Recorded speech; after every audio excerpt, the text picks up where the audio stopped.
До средината на јануари Северна Македонија треба да ја добие новата влада. Такви се проценките на собранискиот спикер кои се темелат на законските рокови, политичките консултации кои се во тек, како и најавата дека шефот на државата утре ќе му го додели мандатот за состав на владата на новиот лидер на СДСМ.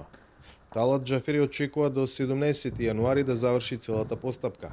Со доделата на мандатот председател на државата според член 210 од Деловникот треба да го извести председател на собранието за додела на мандатот, за да почнат роковите во собранието да се бројат роковите. Значи и за нас, а и за мандатарот. Мандатарот во рок од 20 дена од приемот на мандатот треба да излезе пред, значи не подоцна од 20-тиот ден од приемот на мандатот да излезе пред собранието со предлог персонален состав на новата влада и програма за работа на владата. Се надевам дека мандатарот нема да оди во крајните рокови. Во моментот кога ќе се добие персоналниот состав и програмата на владата, тогаш почнува рокот на собранието во рок од 15 дена од тој момент да свикува седница за избор на влада. Седницата трае 2 дена, 15 и 16 да се одржи дебата 2 дена, вториот ден на 16 пред 24 часа да се изгласа нова влада која на 17 Савале би превземала функциите во Министерството, односно во владата.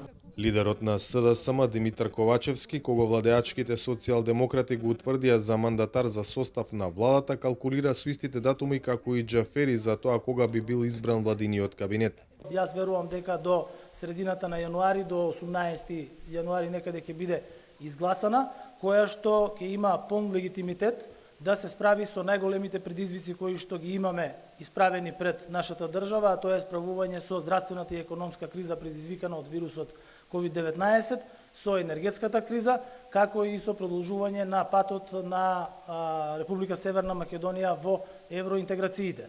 Комплетирањето на новото раководство на СДСМ со новиот лидер кој се очекува да ја преземе и премиерската позиција, опозицијата го гледа само како продолжување на претходните политики.